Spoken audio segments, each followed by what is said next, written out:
Hello friends, வணக்கம். Welcome to Eva சமையல். எல்லோரும் நல்லா இருக்கீங்களா?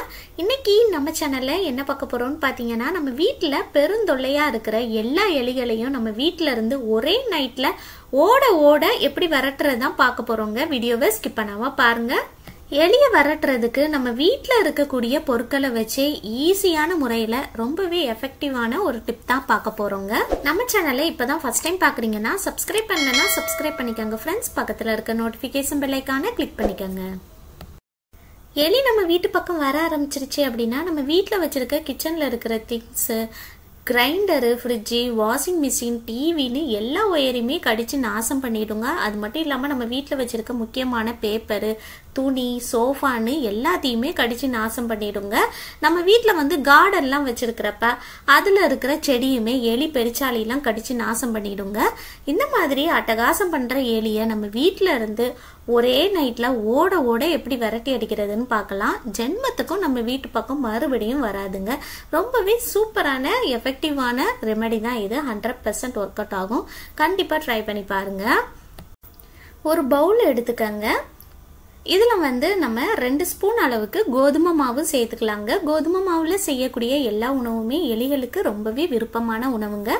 கோதுமை மாவுக்கு பதிலாக நீங்க அரிசி மாவு கூட யூஸ் பண்ணிக்கலாங்க. இப்போ அடுத்ததா இதுல நம்ம மாத்திரை சேர்க்க போறோங்க. நான் காலாவதியான மாத்திரை தான் எடுத்திருக்கேங்க. டோலோ 650 இருக்கு இல்லையா, அதுதான் எடுத்திருக்கேன்.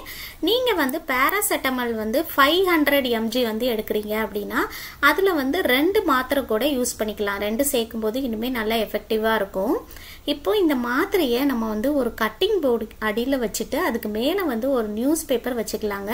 வச்சுட்டு அதில் இந்த மாதிரி மாத்திரையை வச்சுட்டு இந்த நியூஸ் பேப்பரை க்ளோஸ் பண்ணிட்டு ஒரு சுத்தியல் அல்லது ஒரு இடிக்கலை வச்சு நம்ம இதை நல்லா தட்டி பவுடர் பண்ணி எடுத்துக்கலாங்க. நல்ல ஃபைன் பவுடராக நீங்கள் நல்லா தட்டி எடுத்துக்கோங்க.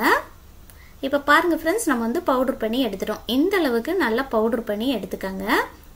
இந்த டேப்லெட் நல்லா எஃபெக்டிவா இருக்குங்க.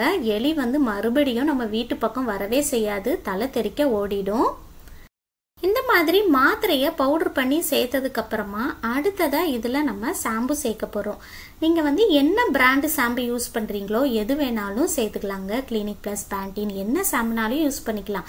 இதுல ரொம்ப அதிகமாலாம் தேவைப்படாதுங்க. இந்த மாதிரி ஒரு சொட்டு அளவுக்கு நீங்க சேர்த்தீங்கனாலே போதுங்க. ஒரு டிராப் அளவுக்கு சேர்த்துக்கங்க. பாருங்க, நான் இந்த அளவுக்கு தான் சேர்த்திருக்கேன். இப்போ அடுத்ததா இதுல நம்ம நாட்டு சக்கரை இருக்கு இல்லையா, அதுதான் எடுத்திருக்கேங்க. இந்த நாட்டு சக்கரை எலிகளுக்கு ரொம்பவே விருப்பமான உணவு. ஒயிட் சுகரை விட இந்த மாதிரி பிரவுன் சுகர் தான் நல்லா எஃபெக்டிவா இருக்குங்க. வெள்ளை சக்கரை விட நாட்டு சக்கரை வாசனை நல்லா ஈர்த்து எலி கண்டிப்பா இதை சாப்பிட்றோம். இதுல ஒரு 2 ஸ்பூன் அளவுக்கு எடுத்து சேர்த்துக்கங்க. நாட்டு சக்கரை சேர்த்ததுக்கு அப்புறமா அடுத்ததா இதுல நம்ம மிளகாய் தூள் சேர்க்க போறோங்க. தனி மிளகாய் தூள் சேர்த்துக்கங்க. குழம்பு மிளகாய் தூள் சேர்க்காதீங்க. குழம்பு மிளகாய் தூளை விட தனி மிளகாய் தூள் தான் நல்லா எஃபெக்டிவா இருக்கும். இதுல ஒரு 1/2 ஸ்பூன் அளவுக்கு சேர்த்தீங்கனாலே போதுங்க. இப்போ அடுத்ததா ஒரு ஸ்பூனை வச்சு இது எல்லாத்தையுமே ஒன்னோட ஒன்று நல்லா மிக்ஸ் ஆகுற மாதிரி கலந்து விட்டுக்கலாங்க. இந்த மாதிரி நல்லா மிக்ஸ் பண்ணி விட்டுட்டு அடுத்ததா இதுல கொஞ்சம் கொஞ்சமா தண்ணி சேர்த்து நம்ம சப்பாத்திக்கு மாவு பசைவோம் பார்த்தீங்களா, அது போல நம்ம பசைஞ்சு எடுத்துக்கலாம். ஃபர்ஸ்டே ரொம்ப அதிகமா தண்ணி சேர்த்துறாதீங்க. இது போல கொஞ்சமா நீங்க தண்ணி சேர்த்து சப்பாத்திக்கு மாவு பசைகிற மாதிரி நீங்க பசைஞ்சு எடுத்துக்கணும். இப்ப பாருங்க ஃப்ரெண்ட்ஸ், நம்ம கொஞ்சமா தண்ணி சேர்த்து நல்லா இந்த மாதிரி பசைஞ்சு எடுத்தாச்சு. இந்த மாதிரி நல்லா உருட்டி எடுத்துக்கங்க. உருட்டி எடுத்துட்டு நம்ம இதுல சின்ன சின்னதா நம்ம உருண்டை பிடிச்சு எடுத்துக்கலாம். இது போல குட்டி குட்டியா நம்ம பால் மாதிரி ரவுண்டு ஷேப்ல நீங்க நல்லா உருட்டி எடுத்துக்கங்க. எனக்கு இந்த அளவுல ரெடி பண்ணி எடுக்கும்போது 11 உருண்டை கிடைச்சதுங்க. உங்களுக்கு இதை விட அதிகமா உருண்டைகள் வேணும் அப்படின்னா நம்ம சேர்த்திருக்கிற எல்லா பொருளையுமே நீங்க டபுளா 2 மடங்கா நீங்க ஆட் பண்ணிக்கலாம். இந்த மாதிரி நல்லா உருட்டி எடுத்துக்கங்க. இதுல நம்ம நாட்டு சக்கரை, கோதுமை மாவுலாம் சேர்த்துருக்கிறதுனால எலி இந்த வாசனையை ஈர்த்து கண்டிப்பா இதை சாப்பிட்டுடுங்க. சாப்பிட்டதுக்கு அப்புறமா தலை தெறிக்க ஓடிடும். மறுபடியும் நம்ம வீட்டு பக்கம் எட்டி கூட பார்க்காதுங்க. இப்ப பாருங்க ஃப்ரெண்ட்ஸ், நம்ம உருட்டி எடுத்தாச்சு. இப்ப இதை ஒரு ஓரமா எடுத்து வச்சிடலாம். இதை நம்ம அப்படியே எடுத்து வைக்க முடியாது இல்லையா, அதனால நம்ம வீட்டில் இருக்கக்கூடிய நியூஸ் பேப்பர் அல்லது ஏதாவது ஒரு பேப்பர் எடுத்துட்டு அதை சின்ன சின்னதா நம்ம வந்து பீஸ் போட்டு எடுத்துக்கலாங்க. இந்த மாதிரி நல்லா மடிச்சு எடுத்து குட்டி குட்டியா கட் பண்ணி எடுத்துக்கங்க. நம்ம இதில் சில்லி பவுடர்லாம் சேர்த்துருக்கிறதுனால நம்ம வந்து அப்படியே தரையில் வச்சோம்னா கரை படிகிறதுக்கு வாய்ப்பு இருக்கு இல்லையா, அதனால தான் நம்ம வந்து நியூஸ் பேப்பர் மேலே நம்ம வந்து வைக்க போகிறோங்க. இந்த மாதிரி நம்ம வந்து ஒரு 11 பீஸ் கட் பண்ணி எடுத்துக்கலாம். இப்போ அடுத்ததாக நம்ம ரெடி பண்ணி எடுத்த இந்த உருண்டை வந்து ஒன்று ஒன்றா எடுத்து இந்த நியூஸ் பேப்பர் மேலே வச்சிடலாங்க. வச்சுட்டு இதை எடுத்துகிட்டு போய் நம்ம வீட்டில் எலி பெருச்சாலிலாம் எங்கே வந்து ரொம்ப ஜாஸ்தியாக அட்டகாசம் பண்ணுதோ அங்கெல்லாம் எடுத்துகிட்டு போய் வச்சு விட்டுறலாங்க. நம்ம வீட்டில் இருக்கக்கூடிய cupboard, fridge, washing machine, sofa இதுக்கு அடியிலலாம் நீங்கள் வந்து ஒன்று ஒன்று எடுத்து வச்சு விட்டுருங்க. இந்த மாதிரி வைக்கிறதுனால இதுக்கு அடியில் வரும்போது எலி வந்து கண்டிப்பாக இதை சாப்பிட்ருங்க. இது போல் உங்கள் வீட்டில் எலி எங்கெல்லாம் ரொம்ப அட்டகாசம் பண்ணுதோ அங்கெல்லாம் நீங்கள் வந்து வச்சு விட்டுருங்க. அடுத்ததான் நம்ம வீட்டில் வந்து நைட் நேரத்தில் கட்டில் கடியிலையும் எலி நடமாட்டம் ஜாஸ்தியாக இருக்குங்க. ஸோ அந்த கட்டில் கடியிலையும் நான் வந்து ஒன்று எடுத்து வச்சு விடுறேன்.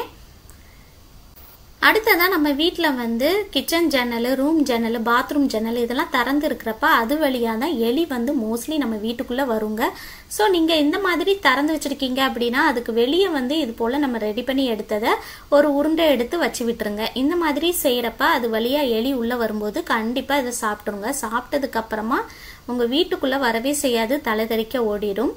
அடுத்ததாக பார்த்தீங்கன்னா நம்ம வீட்டில் வந்து கார்டனில் செடியெலாம் வச்சுருக்கிறப்ப அதுலேயும் கூட எலி பெருச்சாலி நடமாட்டம்லாம் ஜாஸ்தியாக இருக்குங்க. அந்த மாதிரி இருக்கிறப்ப எந்த செடி பக்கத்தில் உங்களுக்கு அந்த எலி தொந்தரவு, பெருச்சாலி தொந்தரவு ஜாஸ்தியாக இருக்கோ அது பக்கத்தில் இந்த மாதிரி ஒரு உருண்டை எடுத்து போட்டு விடுங்க.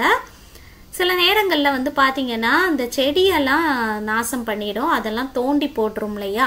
ஸோ அந்த மாதிரி இருக்கிறப்ப அந்த செடி பக்கத்துலேயே நீங்கள் இது போல் ஒரு உருண்டை எடுத்து போட்டு விடலாம். இந்த மாதிரி செய்கிறப்ப இதோட வாசனை ஈத்தே எலி பெருச்சாலிலாம் இதை சாப்பிட்ருங்க. சாப்பிட்டதுக்கு அப்புறமா உங்கள் வீட்டை விட்டு தலை தெறிக்க ஓடிடும். மறுபடியும் கார்டன் பக்கத்தில் நமக்கு எலி பெருச்சாலி தொந்தரவு இருக்காதுங்க. நம்ம வீட்டில் கார்லாம் வச்சுருக்கோம் அப்படின்னா அந்த காரில் இருக்கிற ஒயரையுமே எலி வந்து கடிச்சு நாசம் பண்ணிவிடுங்க. அந்த மாதிரி இருக்கிறப்ப காரோட டயர் இருக்கு பாருங்க, அதுக்கு மேலே வந்து நம்ம ரெடி பண்ணி எடுத்ததை ஒரு உருண்டையை எடுத்துகிட்டு போய் வச்சு விட்டுருங்க. இந்த மாதிரி செய்கிறப்ப கார் பக்கத்தில் அது வரும்போது கண்டிப்பாக சாப்பிட்றோம். சாப்பிட்டதுக்கப்புறமா மறுபடியும் கார் பக்கத்தில் நமக்கு எலி தொந்தரவு இருக்காதுங்க. இதை சாப்பிட்றதுனால எலி செத்து போயிருமா அப்படின்னு கேட்டிங்கன்னா கண்டிப்பாக எலி சாகாதுங்க. எலி வந்து நம்ம வீட்டுக்குள்ளே செத்து போயிடுச்சு அப்படின்னா ஏதாவது ஒரு மூளை முடுக்கில் போய் இறந்து போயிடும். அப்புறம் ஒரு விதமான பேட் ஸ்மெல் அடிக்கும் இல்லையா. ஸோ அந்த எலியை வந்து நம்ம கண்டுபிடிக்கிறதுக்குள்ள ஒரு வழி ஆயிரும். அந்த மாதிரி அடிக்காம கொள்ளாம நம்ம வீட்டில இருந்து ஓட ஓட வரட்டலாங்க. இதை சாப்பிட்டதுக்கு அப்புறமா எலிகளுக்கு வயிற்றுக்குள்ள ஒரு விதமான ரியாக்ஷன் நடக்குங்க. செரிமான கோளாறு ஏற்படுத்தும், வயிறு வந்து வீக்கம் ஏற்படுத்தும். இது சாப்பிட்டதுக்கு அப்புறமா அதுக்கு உடம்பு சரியில்லாம போயிடுங்க. அது முன்ன இருந்தபடி ஆக்டிவா இல்லாம அதுக்கு உடம்பே கோளாறு ஏற்படுத்தும். பொதுவாகவே பார்த்தீங்கன்னா எலிகளுக்கு ஐக்யூ லெவல் வந்து ஜாஸ்தியாக இருக்குங்க. மனுஷங்க மாதிரி தான் ஞாபக சக்தி ஜாஸ்தியாக இருக்கும். அதனால பார்த்தீங்கன்னா எலி வந்து இந்த வீட்டுக்கு போனால், இந்த இடத்துக்கு போனால் நமக்கு உடம்பு சரியில்லாமல் போயிடும் அப்படிங்கிற சிந்தனை வந்து அதுக்கு வந்துருங்க. அதனால பார்த்தீங்கன்னா அது பயந்துட்டு மறுபடியும் நம்ம வீட்டு பக்கம் வரவே செய்யாது, எட்டி கூட பார்க்காதுங்க. அது சாப்பிட்டதுமே உங்கள் வீட்டை விட்டு தலை தெறிக்க ஓடிடும். கண்டிப்பாக ட்ரை பண்ணி பாருங்கள், சூப்பராக ஒர்க் அவுட் ஆகுங்க. இந்த வீடியோ உங்களுக்கு ரொம்பவே யூஸ்ஃபுல்லாக இருந்திருக்கும்னு நினைக்கிறேன். பிடிச்சிருந்துச்சுன்னா லைக் பண்ணிக்கோங்க, உங்கள் ஃப்ரெண்ட்ஸ் அண்ட் ஃபேமிலி மெம்பர்ஸ் கூட ஷேர் பண்ணிக்கோங்க. நம்ம சேனலை இப்போ தான் ஃபஸ்ட் டைம் பார்க்குறீங்கன்னா சப்ஸ்கிரைப் பண்ணலன்னா சப்ஸ்கிரைப் பண்ணிக்கோங்க ஃப்ரெண்ட்ஸ். பக்கத்தில் இருக்க நோட்டிஃபிகேஷன் பெல் ஐக்கானை கிளிக் பண்ணிக்கோங்க. தேங்க்யூ.